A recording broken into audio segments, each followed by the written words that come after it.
And gentlemen, it's great to see you guys. Welcome to our in-person and online session of Torah studies.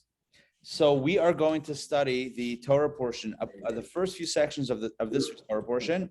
Torah portion this week is Devarim. We begin a brand new book of the Torah. This is book number 5. So you can open up, for those of you in person, we are opening up the Chumash to page 1120, so 1120, 1121. It's Chumash Devarim. The book in English is known as Deuteronomy. Why is it known as Deuteronomy? I have no idea. No, Deuteronomy, my understanding is it means repetition of the law, which really is what Devarim is known as, Mishnah Torah. It's a repetition. Well, it's not a repetition, but a lot of it is repeated. A lot of the mitzvot that we've had prior, and a lot of the stories are repeated, and there's a reason why. So let me first, hey Sandrine, welcome. Let me first give you kind of an overview of the book. This is very important. I remember the first time when I was a kid when I studied this book, and I couldn't understand. Oh, Sandrine, this is for you. So you can sit wherever. So I remember I had difficulty contextualizing and understanding what was this book actually all about? Like, what's going on here? So I feel like with the following introduction, this book will make perfect sense. You ready? Here we go. Here's my introduction. This entire 5th book of Torah takes place in the span of 37 days. It's funny because the first book of the Torah takes place over about 2,000 years. But this book of Torah takes up 37 days. Which 37 days? From Rosh Chodesh, Shvat, the first day of the month of Shvat, until the 7th day of Adar, when Moses passes away. The last 37 days of Moshe Rabbeinu's life, the last 37 days of the life of Moses is captured in this 5th book of the Torah. What happens in these 37 days? It's very simple. Moses gathered the people day in and day out, and he spoke to them about things that he thought they needed to hear. He said, this is what you need to remember when you go into the land. This is what you have to do. This is what you shouldn't do. Don't forget, you remember 40 years ago the mistakes we made. Don't make them again. Imagine a loving parent, right, who knows that their time is up, who knows that in just, what's 37 days? What is that? 5 weeks? Just about 5 weeks. Imagine somebody, right? God forbid, somebody knows that they have five weeks left to live. And they love their family. And every day they want to give guidance, advice, last words of advice. This is the book of Devarim. This is the book of Deuteronomy. And so, yes, sometimes he chastises them. Sometimes he tells them, you guys made mistakes. Don't make it again. Sometimes he encourages them. Sometimes he's a little foreboding and he says, you know what? If you do make a mistake, it's not going to end well. Sometimes there's love. Sometimes there's a little bit of harshness. But either way, it's his final message to his people, the people that he loves and the people that love him. So we're going to begin. I'm going to pull up the text online. Give me a second. Let me get that ready so that we're all on the same page. Yeah, Devarim, aka Deuteronomy, chapter number 1, verse 1. Okay, so let us begin. I'm going to read from the Chumash that I have in front of me. It's going to be very similar to the version that you guys have online, but I'm just going to use this one that we have in front of us, which is the Good edition, as you have it, as you can see it right here on the screen, page 1120, 1121, or online on the online version. Okay, verse number 1. These are the words, and Rashi adds, the parentheses in this translation we have here in the book are Rashi's additions. These are the words of subtle rebuke, which Moses spoke to all the Jewish people in the plains of Moab on the east bank of the Jordan. Basically, they were situated, the Jewish people were situated at the edge, at the border of the land of Israel, on the eastern side in the plains of Moab. That's where they had ended up after 40 years of wandering, 40 years of travel. They were knocking on the doorstep. So the Torah tells us, this is what Moses said to the people in that location shortly before his death. He mentioned, I'm reading this, our translation here in the Chumash, the printed Chumash, which has Rashi's commentary intertwined. He mentioned the places where they rebelled against God, quote, in the wilderness, in the plains of Moab, at the Sea of Reeds, in the wilderness of Paran, between Tophel and Lavan, at Chatzerot and at Dizahav. So he mentions a number of places where the Jewish people had acted in a way that wasn't so kosher, perhaps wasn't so healthy. So to go through the places. Number one, plains of Moab. Well, that's where they sinned recently with the daughters of Midian. The Sea of Reeds. There were also complaints over there. You know, at the Sea of Reeds. Remember when the Egyptians cornered them against the sea? Remember how the Jews reacted? Yeah. What did the Jews say? Let's go back to Egypt. We're about to drown in the sea. I mean, I can relate if I'm faced against the sea with no snorkel gear. Yeah, it could be problematic. But they had a lack of faith. In the wilderness of Paran, between Tophel and Lavan, Chatzerot, Zahav, all these places were places where either they complained of lack of water, they complained of lack of food, or they complained of lack of meat, or they complained about the manna, or they had to Zahav, that last one. Zahav, I love that one. Zahav is a reference. You know what Zahav means in Hebrew? What does Zahav mean? Gold, right? Ray, I could read your lips. I saw you say gold, even if you're not unmuted. Zahav is gold. So Zahav means too much gold. What happened when they had too much gold? Guys, help me out here. What sin happened with gold? The golden calf. So the Torah allegedly, I just want to explain verse number 1. It's really powerful. The Torah allegedly is telling us where Moses delivered his final address to the Jewish people, in which location he spoke from. But if you look at all the locations, there's different places. There's this by the Jordan, plains of Moab, Sea of Reeds, Chatzerot, Dizahav, all these are different places, which is why Rashi says, and the commentators say, the Torah is not telling us a location. The Torah is not telling us where he spoke from. The Torah is telling us that as Moses spoke to them, the Torah alludes to the fact that he was alluding to them, to the people, about the places where they had fallen, where they had made mistakes, which teaches us a major lesson in life. When it comes to criticism, there's 2 ways to criticize. One way is to really rip into the other and say, oh, you did this, you did that, and call them out on it and like shine the bright lights so that there's no escaping, like there's nowhere to hide. The other way is, and this would be the more loving way, is you give a hint, right? I'm thinking about husbands and wives. It's like the typical cliche. Again, it doesn't have to be in our experience, but the typical cliche about how does the husband know when to take out the garbage? When the wife says, "Is this smell in here?" Right? So the hint. Sometimes the hint is enough when you're dealing with someone who's wise, right? Hopefully the husbands are wise and wives are. But so when you're dealing with somebody who's wise, the Talmud says, "Dai chakima beramiza." A chacham, a wise person, it's enough to give a hint. You don't have to spell it out. So Moses is rebuking the Jewish people, and it's alluded to in the first verse that he did it to them in a way that was subtle. He spoke subtly. It's just referenced by the name. Remember what happened there? All right, don't do that again. Remember what happened there? Don't do that again. Without necessarily spelling out all of the details.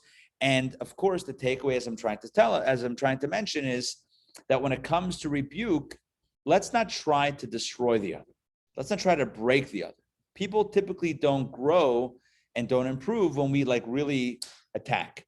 If we're emphasizing constructive criticism, that's one thing.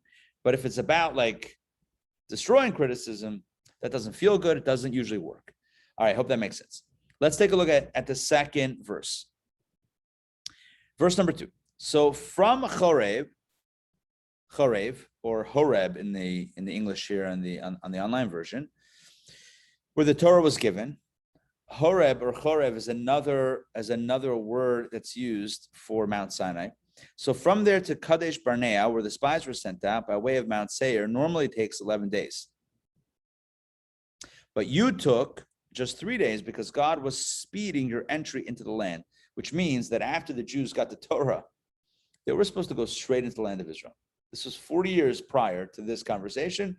They got out of Egypt, the sea split, they did a little travel, they counted the Omer, remember, right? They counted the Omer, they counted 49 days, till day 50 was Sinai. They got the 10 commandments at Sinai, and then they were supposed to go straight to Kadesh Barnea. Kadesh Barnea, they went to Kadesh Barnea, which was 11-day journey, but it really took only 3 days. And the whole point was to quickly enter the land of Israel. But at that point was the sin of the spies.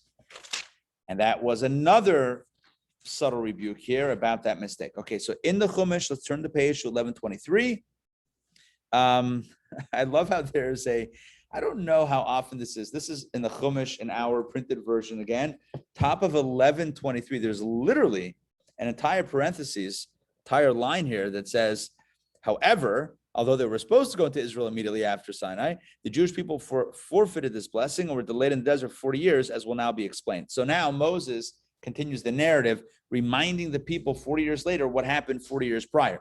So verse 3, it happened that in the 40th year, in the 11th month, on the first of the month, Moshe spoke to the children of Israel shortly before his passing. So what year is this?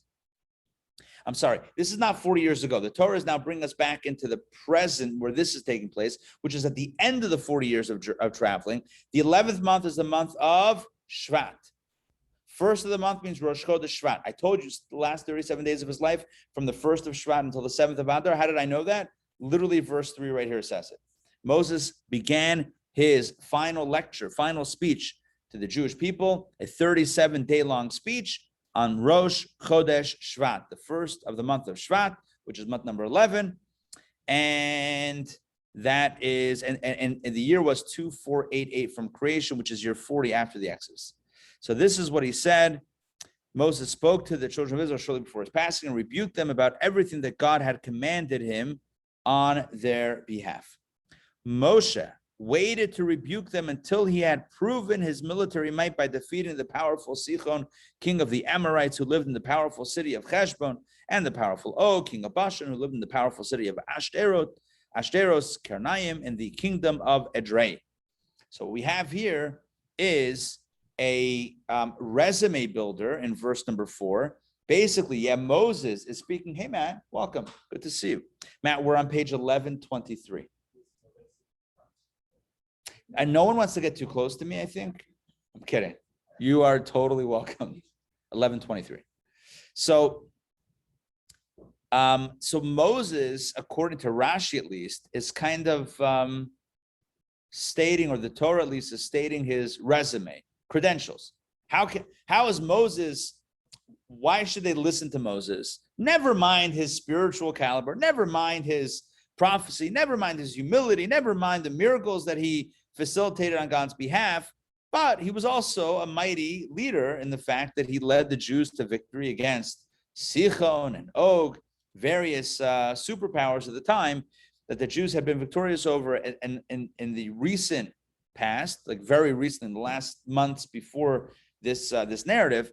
And so the Torah says that helps his authority, if you will, and his credentials. Let's continue with verse number 5. Okay, again, 11:23, verse 5, or online also just verse 5. So on the east bank of the Jordan, in the land of Moab, Moses began to explain the Torah, translating it into 70 languages, and this is what he said. Before we get to what he said, which is going to be the big quote, verse 6. Verse 6 begins Moses' words, which will go on almost for the entire book of Deuteronomy. This is literally like a transcript of what he said. But before we get there, Good. It's exactly what I wanted to mention. So I will tell you that in the direct translation, which we have online, it says, on that side of the Jordan, in the land of Moab, Moses commenced and explained this law. But Rashi says, what does it mean explained? Be'er et Torah zot lemar. He explained this law, he explained this Torah. So Rashi explains, which we have in the parentheses in our edition, the printed edition, he explained it by translating it to 70 languages. Now, what are the 70 languages? So if you recall, remember when the generation of the tower, remember they were building a tower against God? After the flood story, Yes, the Tower of Babel, exactly. And so they were united to build a tower, something against God. So God divided the world into 70 nations. He gave them 70 languages. He confused it. Babel means kind of like a mixture. He mixed everyone up. And so when somebody asked for a hammer, when somebody asked for, I don't know, one tool, somebody hit him over the head with a hammer because there was chaos. At least that's how we learned it when we were kids, how like Babel, everything was confused, languages were confused, nations were confused, etc. So what's the upshot? The upshot is that the world is divided into 70 primary nations and then the Jewish people. This is a number, by the way, that you find very frequently in Jewish literature, Talmudic literature, philosophical literature, Kabbalistic literature, the idea of 70.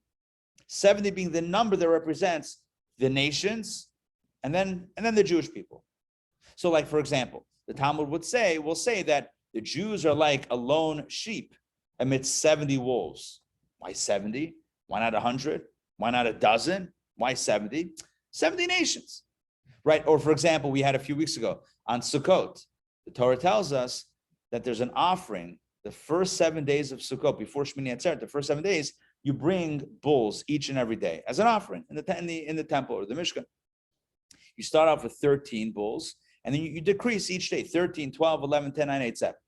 If you count up all those bulls, they equal 70.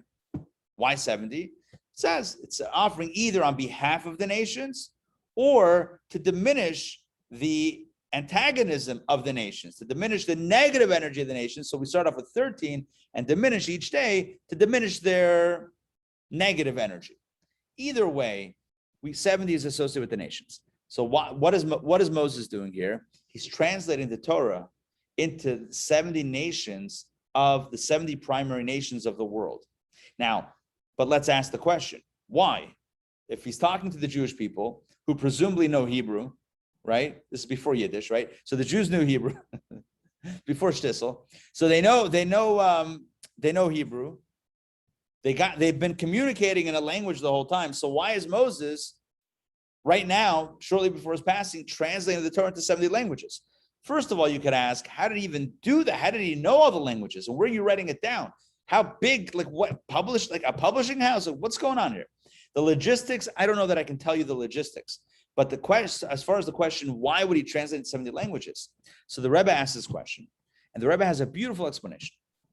And he says, because the role of Torah is not to remain isolated at a certain time or place. It's meant to impact really the whole world. Not that the goal is to make everyone Jewish, but Jewish values, divine values, are meant to impress upon the entire world. And thus, it needs to be translated into all languages, let alone the fact that Jews, over the course of our history, have been in pretty much every nation with every language, right? I mean, we've been in Spain and Europe and Africa and Asia and, South America, you name it, and France, right? Sandrine just came back from France last week.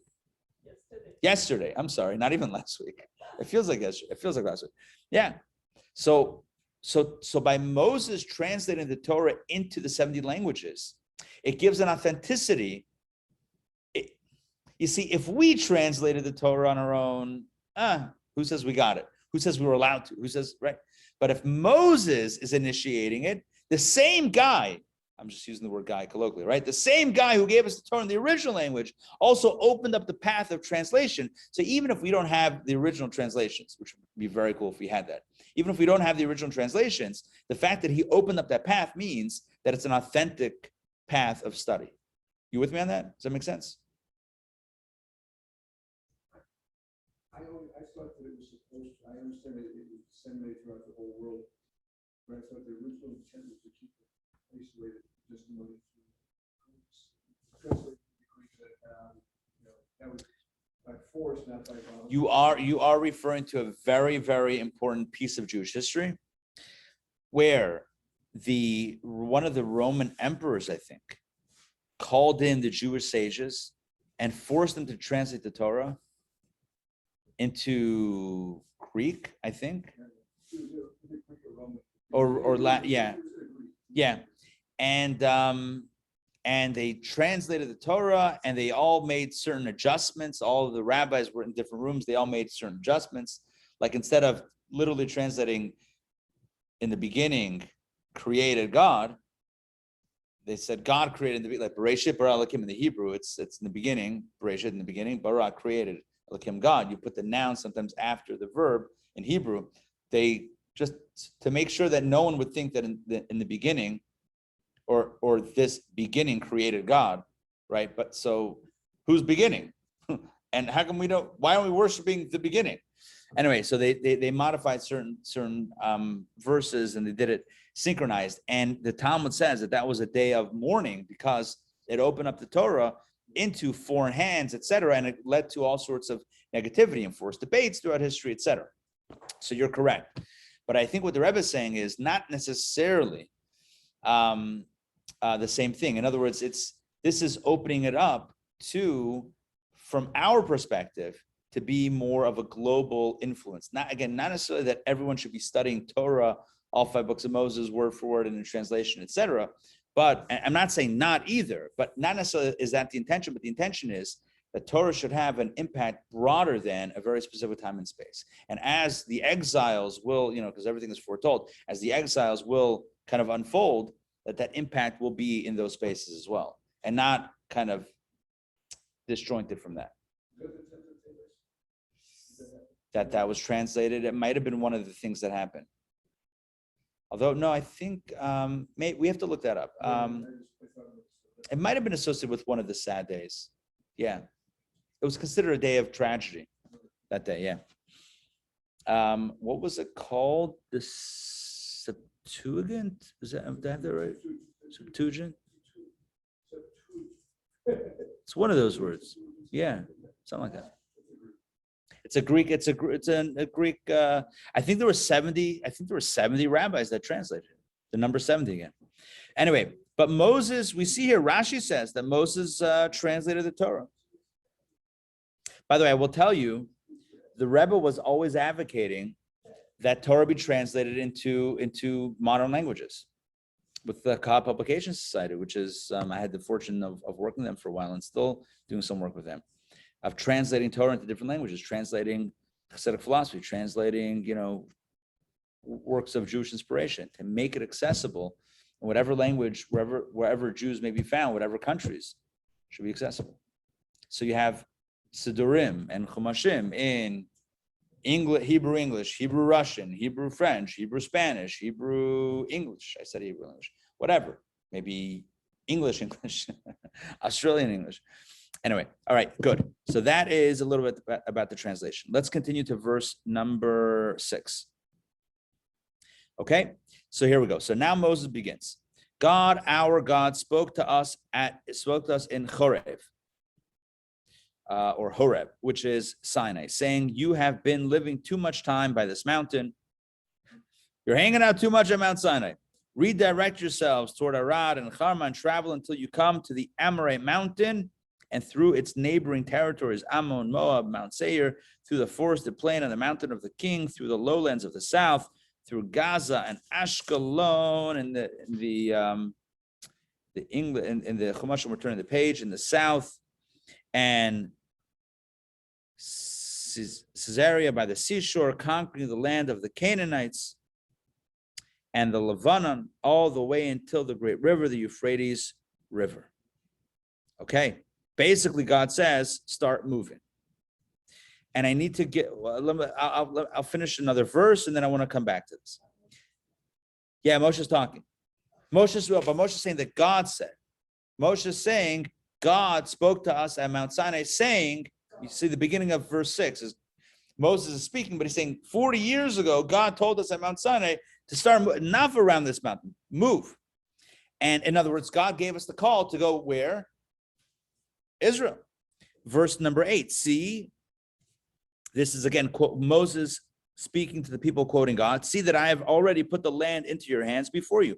All you have to do is come and take possession of the land, which God swore to Avram, to Yitzchak, and to Yaakov, that he would give the land to them and their descendants after them. Nobody will even oppose you. Essentially, 40 years prior, Moses says, 40 years ago, God had told us, stop loitering around Mount Sinai. Enough already. It was a great experience. Fine. Time to move on. Time to go to the land of Israel, and you have nothing to worry about. I want to mention a few things, a few points of commentary on this. Number one, this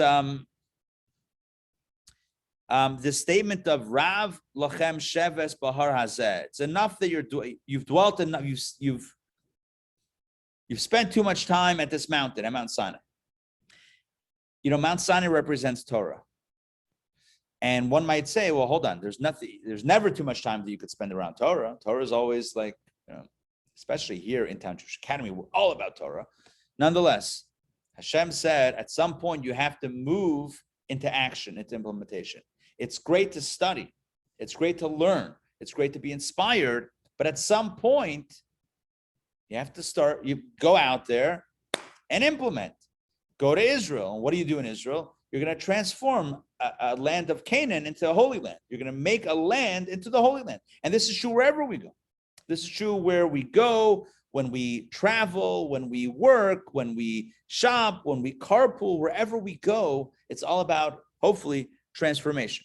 So there's the inspiration that we get when we study, and then there's the implementation when we go out there. And so God's message is, and the message is for us as well, it may seem more comfortable sometimes to stay in shul and to pray all day and to study Torah all day, and that is actually very nice. However, we also have to, at some point, make the world, you know, influence the world and make a difference. I will tell you that even now, so there are different stages in life. So you typically, when a person's younger, so they study in yeshiva, and that's like more of a full-time gig, and then they get older, you got to get a job, you know, you marry, you get a job, and do that whole thing.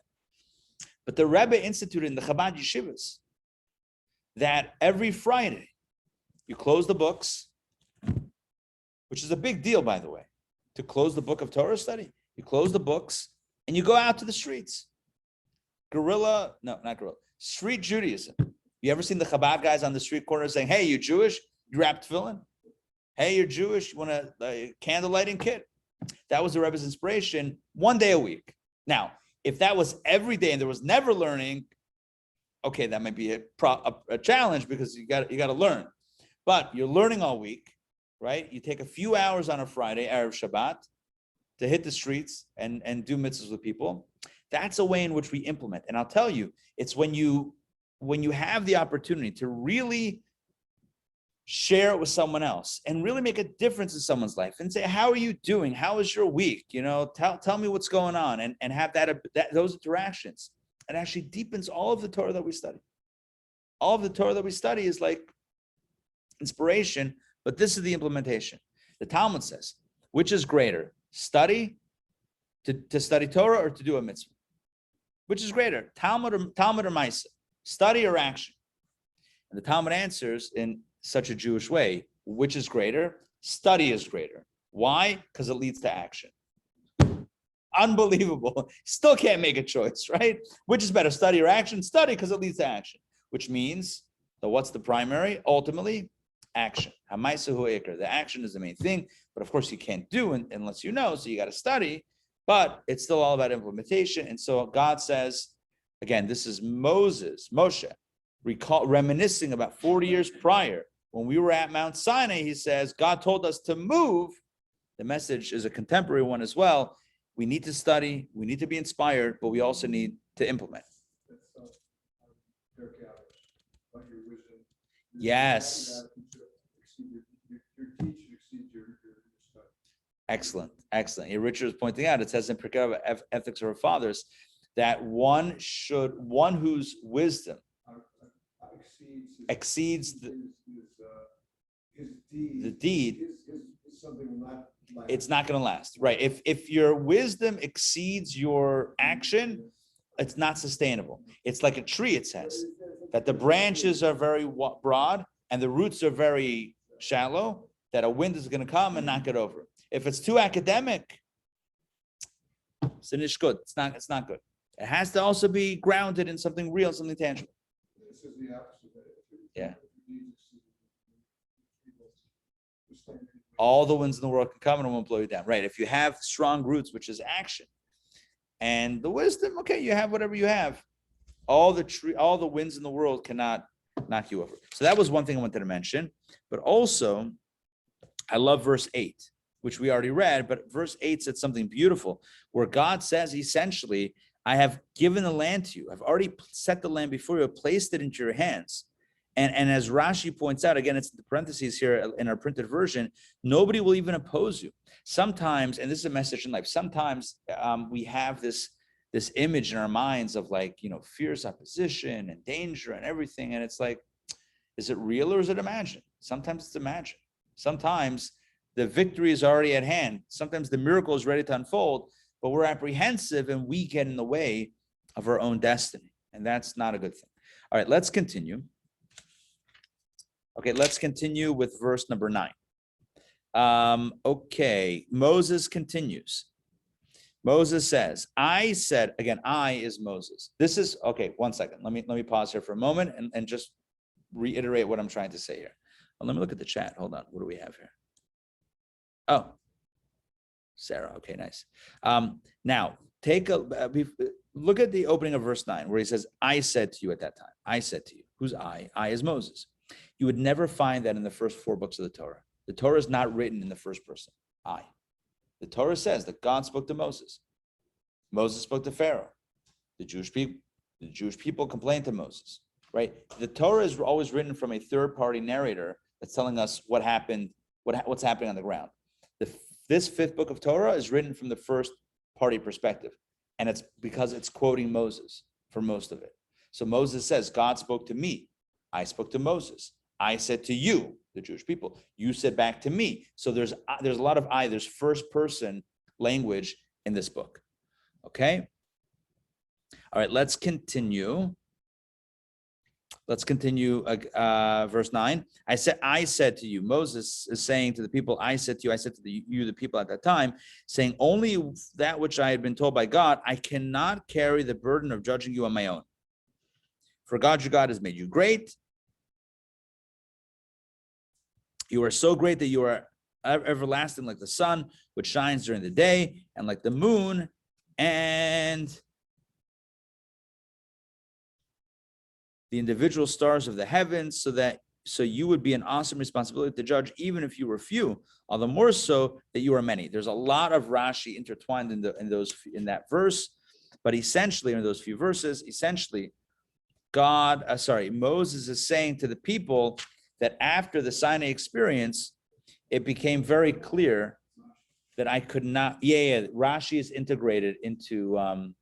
There's more expositions on Rashi in the margins below. But the few points of Rashi that will help with the translation are actually thrown into the translation itself over here in parentheses. So what Moshe is saying to the people is, 40 years ago, it became clear to me that y'all are a full-time job, right? It's not easy. Jews are not easy. No, but he's not disparaging. He's saying because of your greatness, because of your numbers, it's just too much. It's too big a responsibility. So, in fact, in the future, verse 11, God, the God of your ancestors, will multiply your number 1,000 times. He will bless you as he told you he would when he took Avram or Abram outside his tent and showed him the stars. So, essentially, what Moses is continuing to say is that not only are you great and many, but it's even going to get more great and more many as the years go by. Therefore, we need to make another plan, which takes us to reading number 2, which is the reading for today, which is Monday. So every Torah portion is divided into 7 readings, which corresponds to each of the 7 days of the week. So Sunday is reading 1, Monday is reading 2. So on Mondays at this class, what we do is hopefully reading 1 and reading 2, assuming we can get through it. So let's continue with reading number 2, verse number 12. So Moses said, if you argue that I should judge you alone, despite the responsibility and risk of punishment, God has forbidden me from doing so. For how could I bear single-handedly your tactical legal maneuvers in court, the burden of your slander against me, and your disputes with each other? In other words, you guys are a handful. So there's no way that I can alone bear. The online translation says, how can I bear your trouble, your burden, and your strife all by myself? Your trouble means the trouble that you cause in court. Your burden means the times that you fight against me. And strife is when y'all fight with each other. Either way, I can't do it alone. I literally cannot manage a nation of 2 million people with one guy. It's not possible. It's absolutely not possible. Now we're going to see what happens. He said, therefore, I appointed other judges and other leaders to kind of, like also help out. But I need to point out something really fascinating in the Hebrew.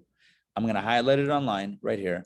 Verse 12, the first word of verse 12. You can look at it in the Hebrew side of our Chumash, 11:26, second line, last word. What is that word in Hebrew? Echa. What is Echa? Echa is how, but Echa is also the opening of the book of Echa. Word Echa. Echa is what we call the book of Lamentations in English. Echa was written by Yirmiyahu Navi, Jeremiah, the prophet. Jeremiah was lamenting about Echa Yashva Badar.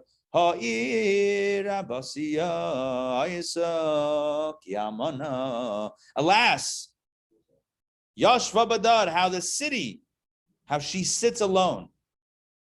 The city that was great is now like a widow. In other words, Jerusalem is now bereft. The Jews were wiped out. The Jews were sent away, exiled with the destruction of the temple. And that was the book this is a book of, it's called Lamentations, where the prophet Jeremiah laments, he mourns Jerusalem's destruction. But it begins with the word Echa.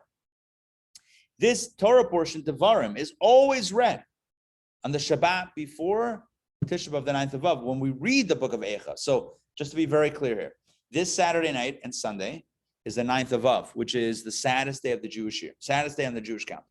It's a day that both holy temples, hundreds of years apart, were destroyed. It's the day that World War I broke out. It's the day that many tragedies befell the Jewish people. The expulsion from Spain in 1492. You look up the English date, signed by King Ferdinand and Queen Isabella. It's the 9th of Av. It's crazy how these things happen on the same day. And we read a book, the book of Echa, the book of Lamentations.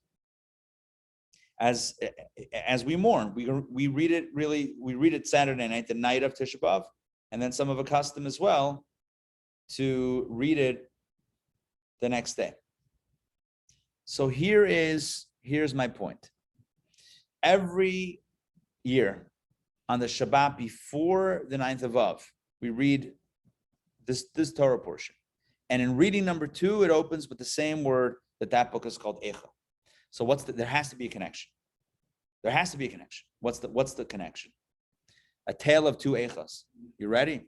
Echa of Lamentations is about the destruction of the temple. This Echa is where Moses is lamenting about he can't do it alone. What's the message? When a people when they put everything on one guy, it'll end in disaster. It'll end in Lamentations. The Torah is teaching us, again, but subtly through the use of language and everything, or through the fact that this word Echa is here and that word is the book, the book of Echa. The message is powerful, that we all have to take responsibility for this.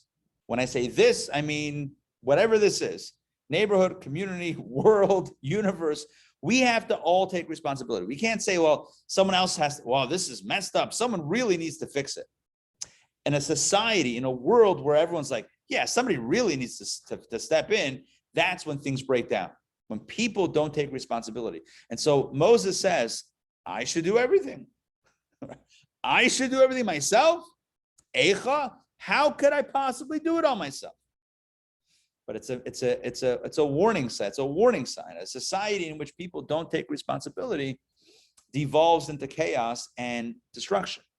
We all have to take responsibility. Okay, let's continue. That's a little bit of a commentary, not a literal commentary, but a bit of a midrashic commentary, so to speak, on this. Let's continue. Verse 13. So what's the solution in the times of Moses? So prepare righteous, wise, and insightful men for yourselves, known among your tribes, and I will appoint them as your leaders. Again, Moses is saying 40 years later what he told the people 40 years prior. Again, this is right before his passing. He's saying 40 years ago, I noticed there wasn't enough leadership. So I said, choose leaders, etc., etc., etc.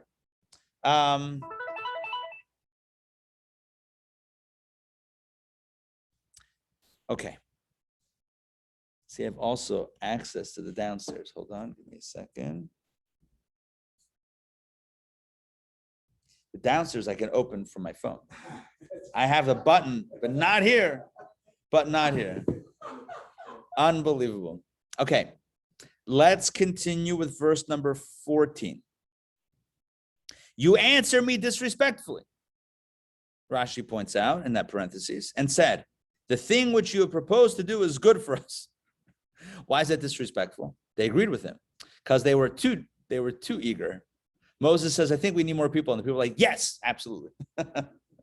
Somebody says, I don't know if I could do it myself. And someone says, yeah, you can't really do it. Now you get offended. It's like, wait a second. Hold on. You were supposed to say, no, we love you. And I'm saying, no, but I really want somebody else. That was right. It's like when you go to a restaurant and someone's like, the first person says, I'll cover the bill. And you're like, no, let me do it. And they're like, okay, fine. And you're like, no, you were supposed to fight again for it. And I'm supposed to give it back to you. What are you doing? That's not how this works. Anyway, not saying this from personal experience, just saying what I've heard out there. So what's the point? The point is that the people were too eager to take the proposal of more people in addition to Moses as leaders. So they said, yes, it's a good thing. We like this idea. We're on board, verse 15. So I selected, Moses says, again, reminiscing from what happened 40 years ago. I selected and persuaded wise and well-known men from the leaders of your tribes, and I made them leaders over you, leaders of thousands, leaders of hundreds, leaders of 50s, leaders of 10s. Leaders of 10s, that's like a very small bunk. That's like very good ratio over there. If there's every 10 people, you have a leader, that's very close contact. And police officers over your tribes. There were spiritual leaders, there were judicial leaders, there were law enforcement leaders. Okay, that is all verse 15. Let's continue with verse 16. On that occasion, says Moses, I instructed your judges, saying, listen patiently to your brother's claims, even if you've heard a similar case before. Moses instructs judges in such a beautiful way. Even if you think you've heard this case before, it's a brand new case. I must say, when you ask a rabbi, when you ask a rav a question of halacha, if you ever get a quick answer, you know it's probably not accurate because every case is different. The way to answer a halacha question is to say, I need all the details. I need to look it up. I can give you a general perspective, but to specifically address a case, you got to know the specifics of the case. And even if it's the same case, but the people are different, which makes it a different case. Are you with me on this? Like people ask all the time about medical ethics and halacha. There's no one answer. Never is there one answer. It's not shayach b'mitzi. It can't be because everyone is different. Every single case is different. Along those lines, they tell a story about a rav, a rabbi who was once, this was Erev Pesach, the eve of Passover. And somebody comes to the rav and says to the rav, I have a question, halach, question Jewish law. Are you allowed, instead of wine, can you use milk for the 4 cups on Passover? Question, can you use milk instead of wine for the 4 cups? So the rabbi said, it's a very good question.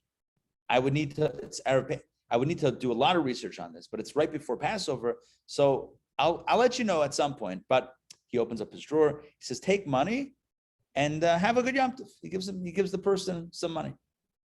The guy's very thankful. He walks out. There was somebody who was with the rabbi in the room. He says, what just happened? That's a weird answer. Like the answer is no, you cannot use milk. So once you don't need to look that up. That's like, no, you can use grapes instead of wine, but you can't use milk. That's not a thing. So the rabbi said, being a rav is not just knowing the answer to the question. Being a rav is knowing how to answer people. It's not just a question in a vacuum. It's when a person's asking if they can use 4 cups of milk, what does that mean? They don't have money. But it also means they have no money not only for wine, but not even for meat, right? For the Seder. Because if you're drinking milk for your 4 cups, that means you don't have brisket either. You don't have chicken. You don't have soup. You don't have any food. You don't have any meat. So he said, the question is not milk, no milk. The question is, what do I do that I have no money for the Seder? So the answer is, here's money. So you have to know how to answer. No, I mean, it's a serious, right? You have to know how to answer the person and not the question sometimes. So these are instructions for judges, but also, yeah, it's like any, I don't know what the right word is, but it's not like people skills. That sounds too like technical. It's like, yeah, sensitivity. Just how to, diplomacy, but it's more like when you're speaking to somebody, to know what they really, like what's really going on. It's not what they say sometimes. It's what's really going on. Like the Rebbe, you see videos of the Rebbe speaking to people, like in rapid fire. The Rebbe always honed in on like what the person was. It doesn't matter what they said. It's like, okay, here's what, and you hear it, you're like, oh, that's a really good answer. How did the Rebbe know? You're like, oh, it's. We're taught that it is something a lot, that the person's question is not necessarily really what they're trying to ask. They have to suit out from incident question. Right. Kind of like with the rabbit. And the cups of milk. Yeah. Yeah. Right. So in certain lines of work also, when the customer has a question, you have to figure out, no, that's not the question. You got another question here. Yeah. Sometimes, and the reason is because sometimes, people either, well, in this case, maybe are embarrassed to ask the question, or maybe sometimes on a deeper level or on a technical level, people don't know what the question is themselves. Like in life, we all have a lot of questions, right? There's a lot of stuff going on inside. Who's an expert to know exactly how we feel? It's complicated. Yeah. Yeah, for sure. Father of children's, maybe was in the bed. I was talking to the father about 20, 25 minutes, chit chat. And it was a very nice conversation. And I went to leave the room, and I said, right. You started crying. Yeah. And then a lot of building up about nothing. Right. Right. The conversation's over here, but let's talk over here. Yeah, that's powerful. Yeah. Yeah. All right, let's continue. So that's Moses. Honestly, that's essentially Moses' advice according to Rashi here with Judges, right? Listen patiently to the claims, even if you've heard a similar case before, because it's not the same. It's a different person. It's a different situation. And judge righteously between a man and his brother who disputes him, verse 17. Okay, I'm just repeating verse 16, which we just did, verse 17. Do not show favoritism and appoint judges who are not qualified, who will err in judgment. You should listen with equal interest to a case involving a small amount of money as you do to a case involving a large amount, right? So don't say, I have no time to judge like a $5 dispute. To somebody it might be very important.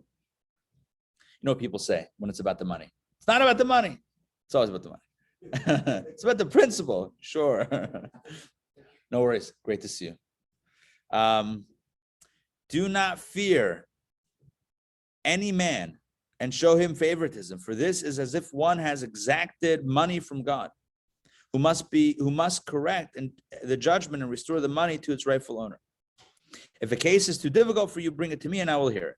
Essentially, Moses says advice for judges, which is really life advice. It's really powerful. Each one of these points, powerful advice.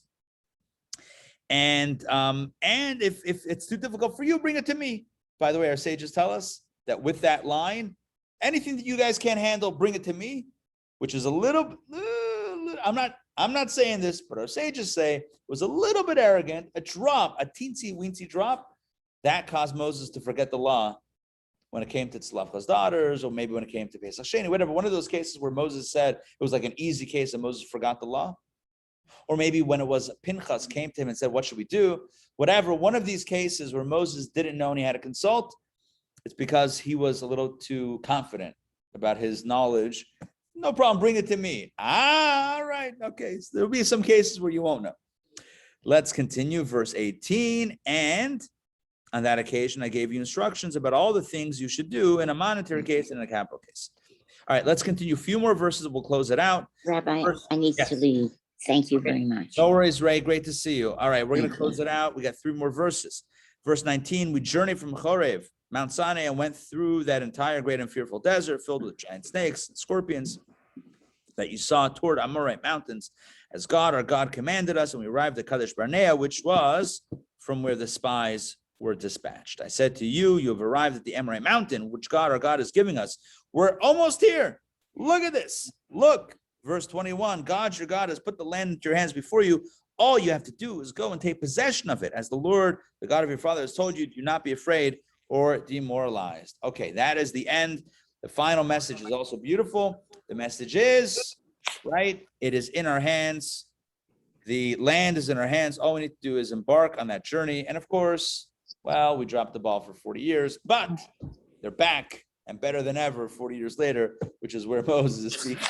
Not from the same location, Kadesh Barnea, but a little bit northeast of that location in the final approach to the land. Okay, that closes it out for today. So I think we had some pretty decent lessons that we extracted from the reading.